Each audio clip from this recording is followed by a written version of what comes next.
Welcome to the No Guilt Fangirls podcast, where liking what you like is never a bad thing. Here's your host and head fangirl in charge, Patty Holiday. Hey y'all, I'm your host and head fangirl in charge, Patty Holiday. Welcome to the No Guilt Fangirls podcast. If you're new around here or haven't had a moment to leave a 5-star rating or review, I would appreciate you doing so. It helps the algorithms and helps others find us. And everyone knows it is no fun to fangirl alone. Fangirls and fanboys, I know what we're going to do today. We're going to interview the creators of Phineas and Ferb, along with the voice of Phineas himself.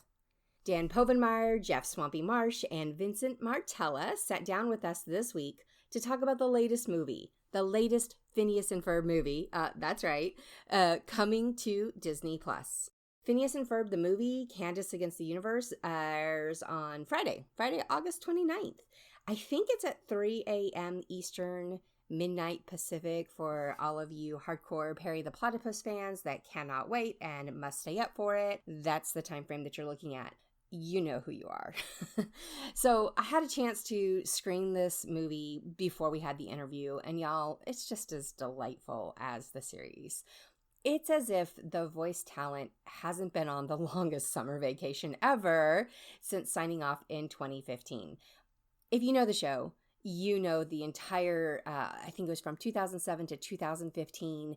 They were on summer vacation the entire time with all of these different adventures that happened. Some people might want to say that the summer of 2020 has legit been the longest summer ever.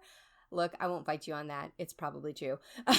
But second place goes to the Phineas and Ferb series and Summer with the boys and the entire gang, right? All right. I've got a parent movie review for you with the link in show notes. So take a look if you need to know if this one's suitable for kids. But I'm going to go ahead and just give you a little spoiler right now. It is. It's delightful, but you know, read the review anyway. No true spoilers in there, I promise, but it helps a blogger out. Here's Dan, Swampy, and Vincent talking about working on Phineas and Ferb, the series, the movies, and what it was like when Disney asked for this movie. Also, why they decided to make Candace the focus of this one. Enjoy!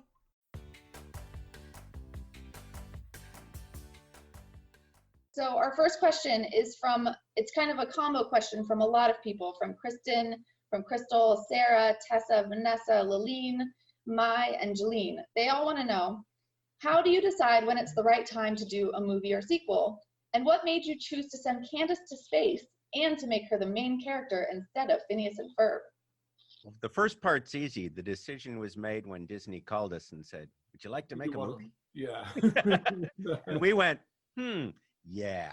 Yeah, when they called me and said, do you want to make a movie? And I said, yeah. Yeah. That's how it works. That's when you decide it's the right time, when somebody asks you to do it. We decided to have Candace be the main character for a couple of reasons. One was that we were trying to come up with a new story we hadn't told in 222 episodes of the series. And there weren't many of them. Yeah, and there weren't many left. So we said, well, what if we have a story where the boys are motivated into the story by jeopardy? Let's get somebody in some sort of danger and they have to go rescue. Let's have Candace get kidnapped by aliens and they have to go and rescue her. And that's the driving force of the movie. And that felt like a story we really hadn't told. Phineas and Ferb's usually just sort of a celebration. It's all driven by them having fun.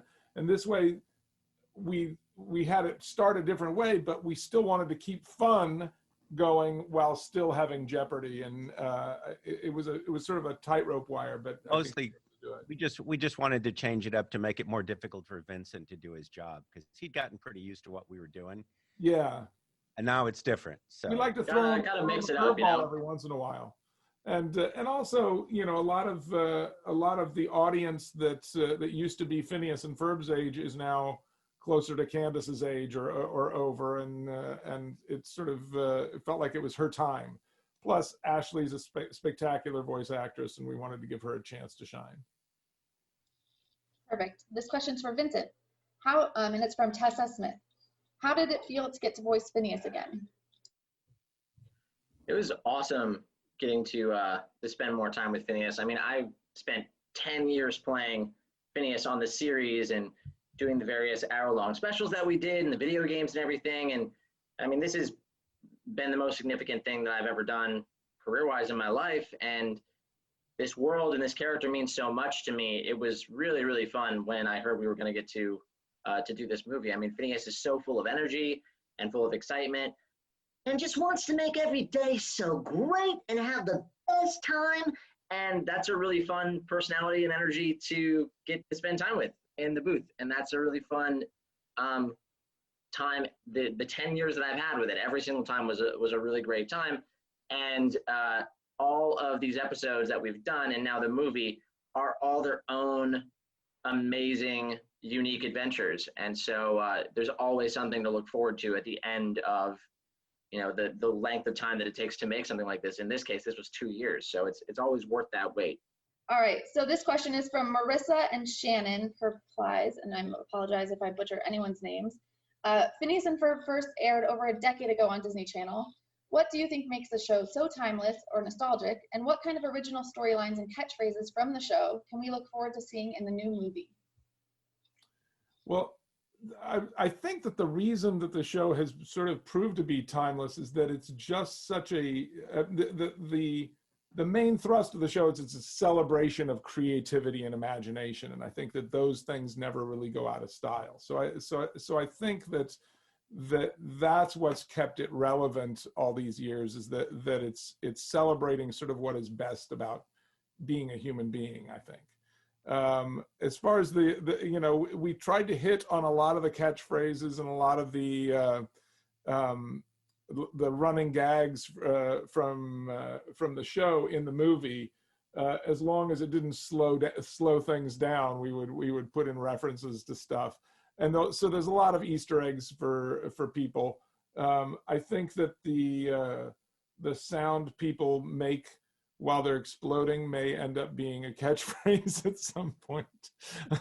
So we have these aliens that explode from the waist up if they get too excited, and it makes a very specific sound for those of you who've seen the movie. You know, I think that's the thing. If I was watching it, that's the thing I would start repeating to people, you know, on the playground. I think one of the things that kept it relevant for people for so long too is that it was absolutely family viewing. We never neglected the parents or the older people in the room, but we tried to do it without alienating the younger people. And we've always said, you know, don't underestimate the intelligence of the kids. They're much smarter than you think.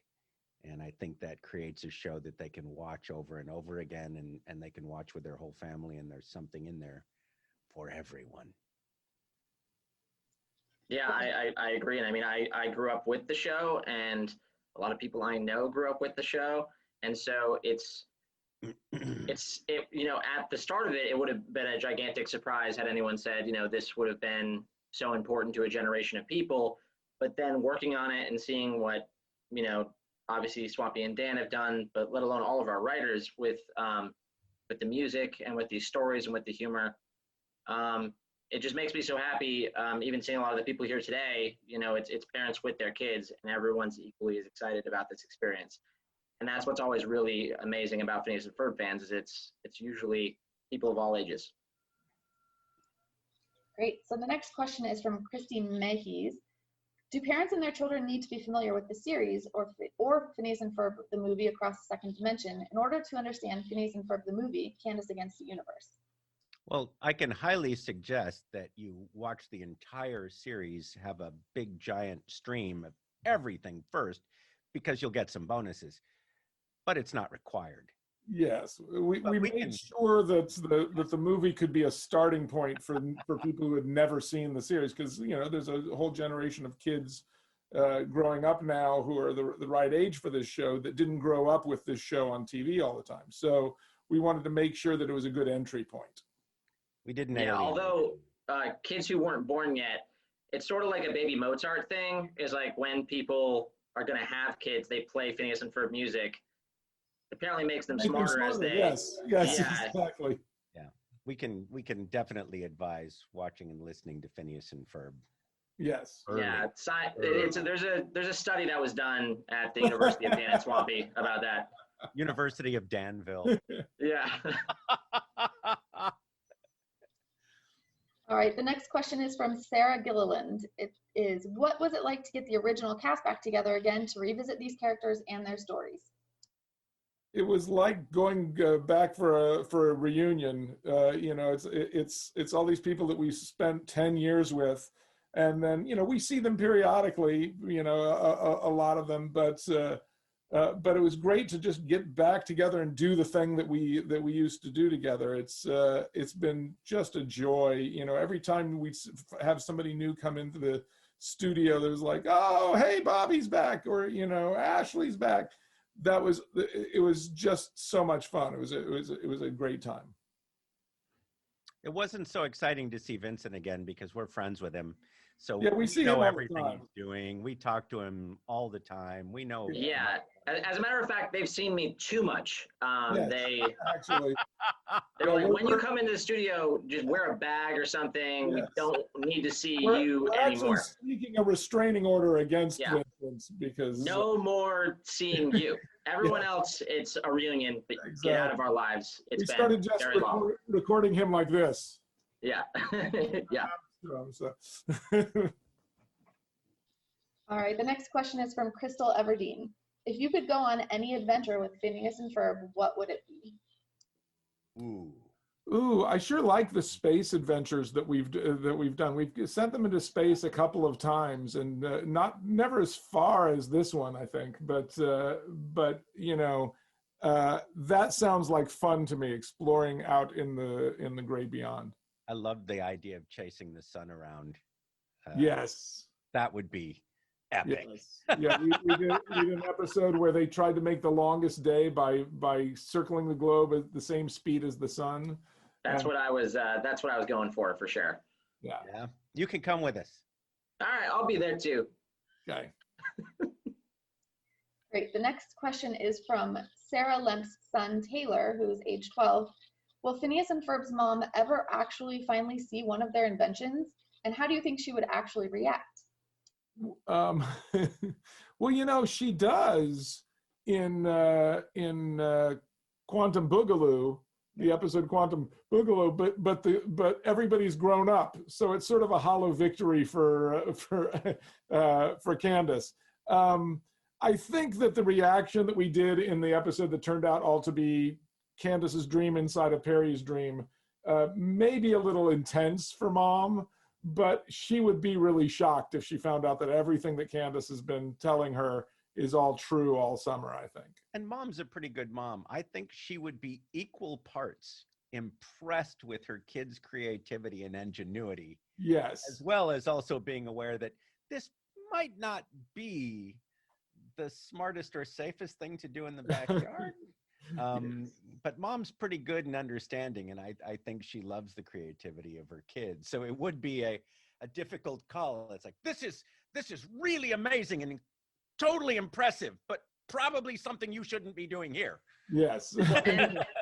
And also, she technically saw one of our amazing, it wasn't an invention, but achievements in Dude, We're Getting the Band Back Together when we got a love handle back.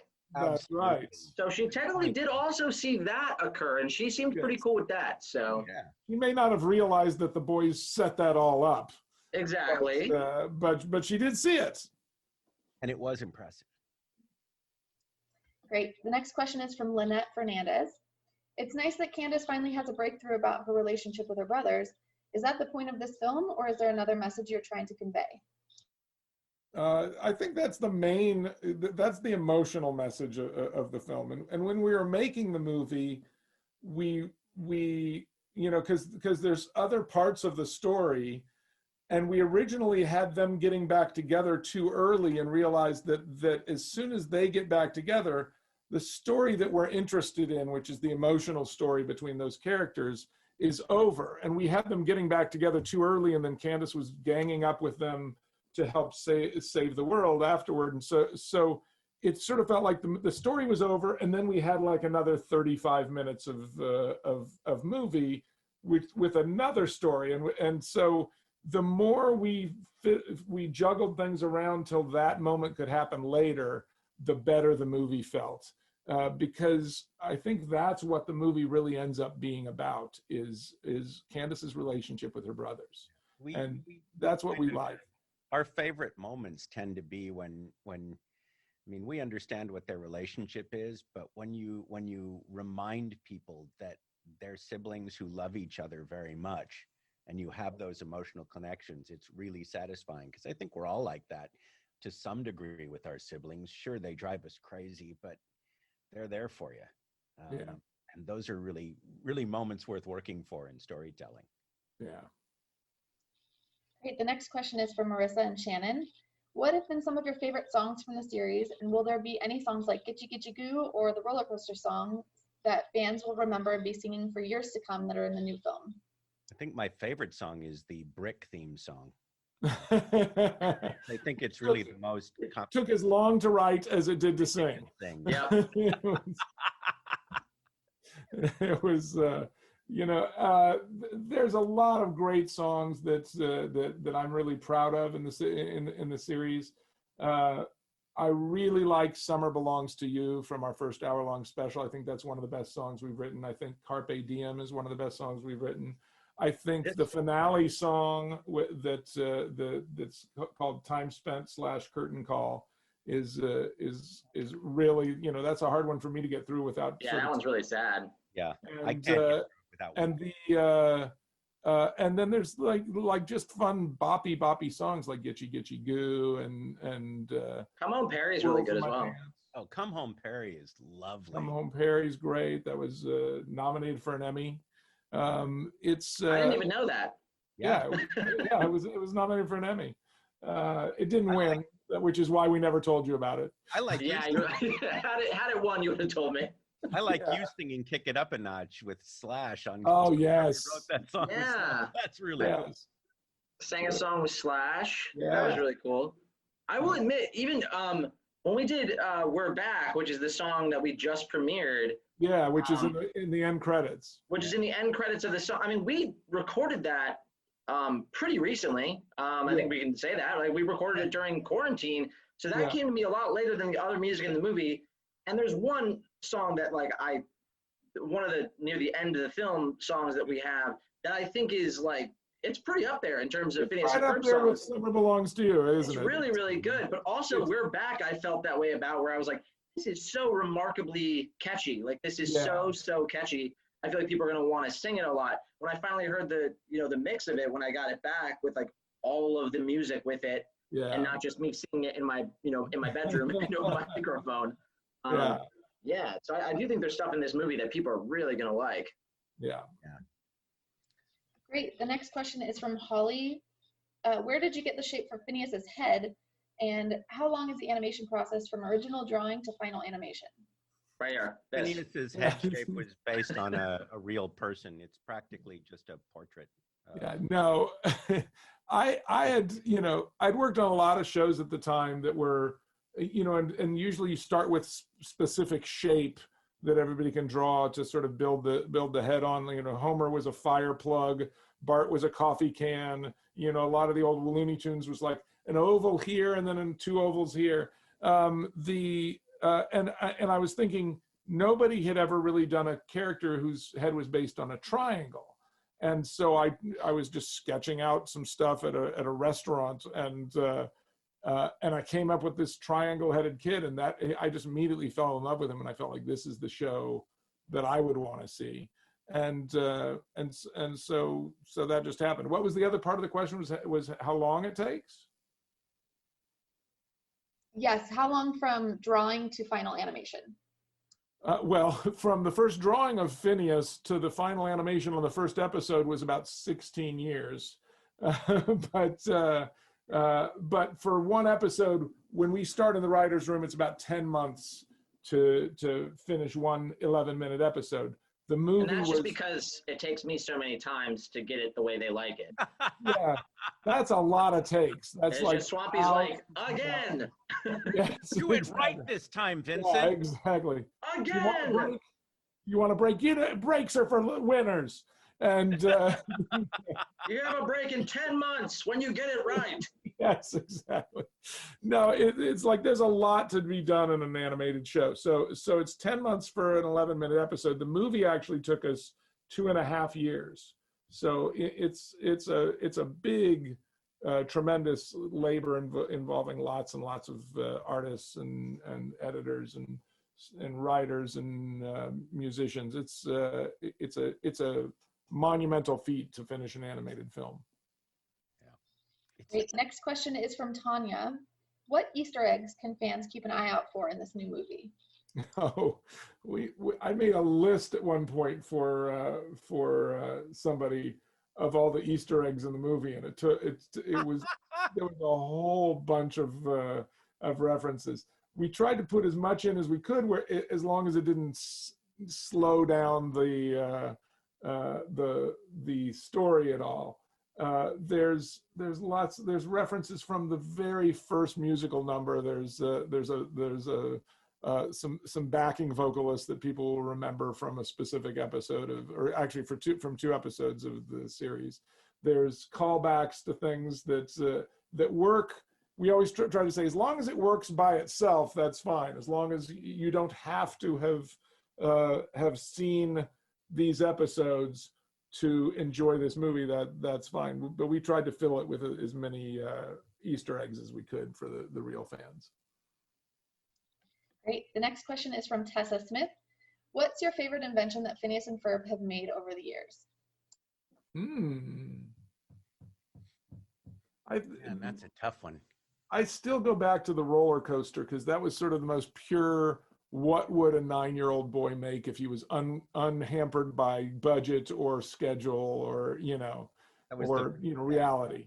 That was the first thing that Dan and I both, when we were brainstorming, thought, what would you do? It's like, oh yeah, build a roller coaster in the backyard. Absolutely. And I've now seen on TikTok, I've now seen 3 different roller coasters, 2 in the United States, one in, I think it's either Brazil or Argentina or something like that, where they've hit me on their TikTok, and they're building an actual roller coaster in their backyard and theming it around Perry the Platypus. And that, to me, that just sort of makes my life when I see people doing that, and taking the time to make something that actually works and having their friends ride it and stuff like that. It's like, well, that's legacy. That's the fact that these 20-year-olds are now going to the trouble of doing the engineering and everything to make a roller coaster that goes, that has a big drop and then like goes up a tree at the end so that it slides back down, and one of them had hydraulics that sent it off on its way. It's like it's really spectacular. I don't know how these kids learn to do this, but it's spectacular. Go them. All right, the next question is from Vanessa Diaz. What is a message that you hope kids will take away from seeing this film? Go to space. No. Go to space. You should definitely go to space if you can. Yeah. I think the message is really that to appreciate what it is you have, and appreciate the people around you that love you, even if they're getting on your nerves. I think it's if you're going to coalesce it into an actual message, I think that would be it. Great. The next question is from Crystal Everdeen. Will Phineas and Ferb ever discover Perry's secret identity? And if so, how would they react? Well, we actually did the movie we did for the channel. We did do that once, yeah. We actually explored that, and then we of course had to erase their memory because we couldn't break the series. But Phineas was a little ticked off at first because he felt like, wait a minute, I thought we had this pet human relationship.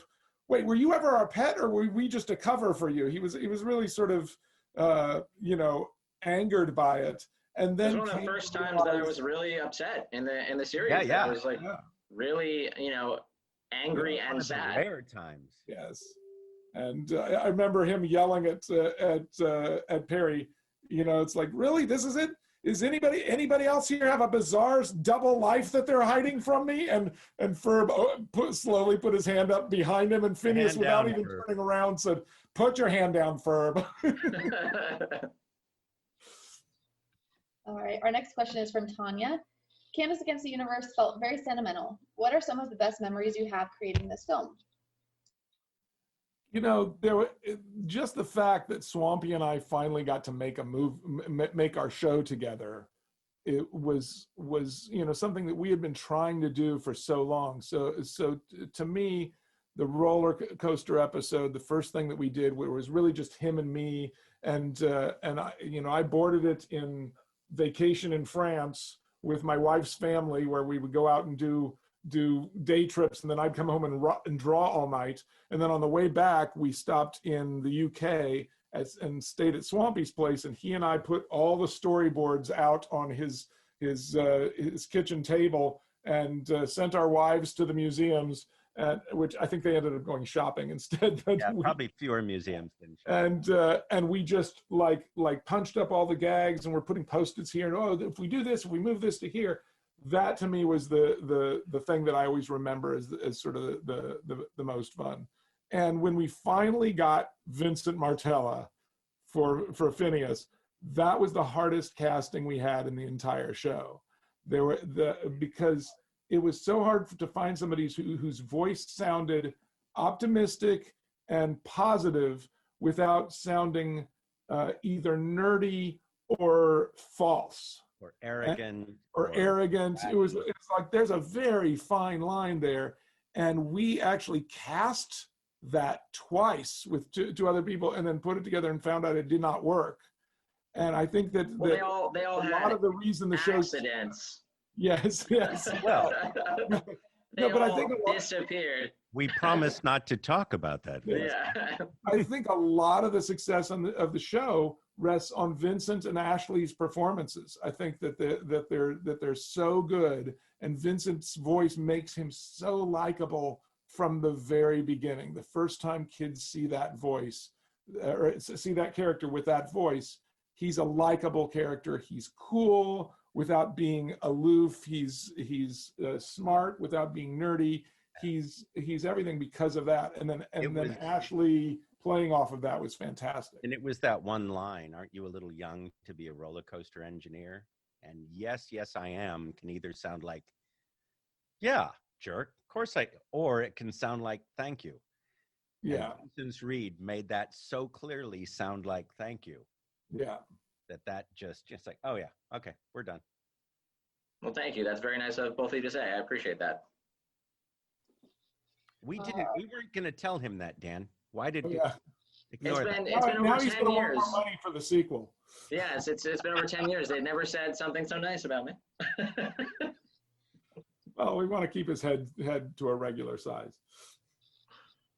All right, the next question is from Sarah Lump's sister, Val, who happens to be a public school teacher.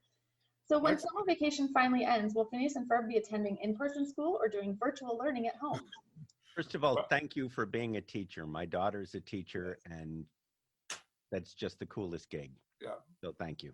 Yeah.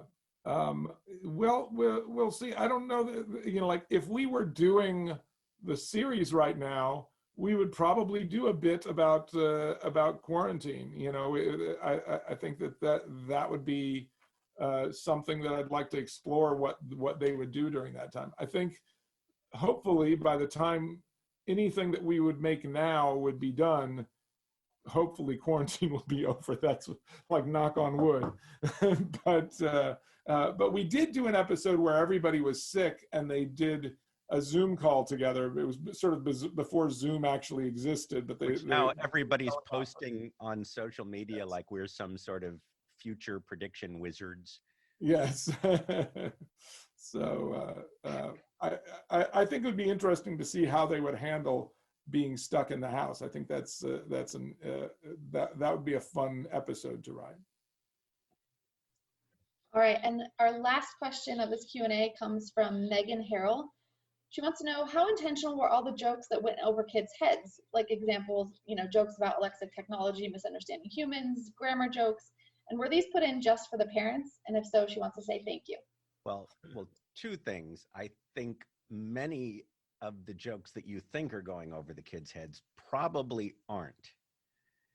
But the truth is, Dan's always said that we do these things just to make each other laugh. It's a bunch of people sitting in the room trying to make each other laugh. So we just never take out a joke because we specifically think that the kids might not get it. Yeah. It's okay that there's stuff in there for the parents and the grandparents and the older siblings and the aunts and uncles. We leave those in. But I also think the kids get a lot more of them than people think they're going to. And also we try to put in as many jokes as we can so that if the kid doesn't get a joke, they don't have time to get bored. There's another joke coming for them in 5 seconds. So we always try to do that. And, you know, and kids love jokes about the intricacies of grammar. We've found that that's like Absolutely. A big thing. That's true. Or as I once said after we did the Star Wars crossover episode, kids just love Tom Stoppard references. Yes, exactly. I know. They don't. Well, we want to thank you for coming and listening to us blather on about this and that, which which is our favorite thing to do. And thanks for being fans of the show and for watching it with your families and for everybody who's supported us all these years. Genuinely, thank you for giving me the opportunity to keep doing this job for so long. Yeah, thank you guys for, you know, spending summer with us. This has been really, really fun. It's been a lot of time and love has been put into the show. So I hope everyone loves the movie, and thank you for letting us keep making you guys laugh.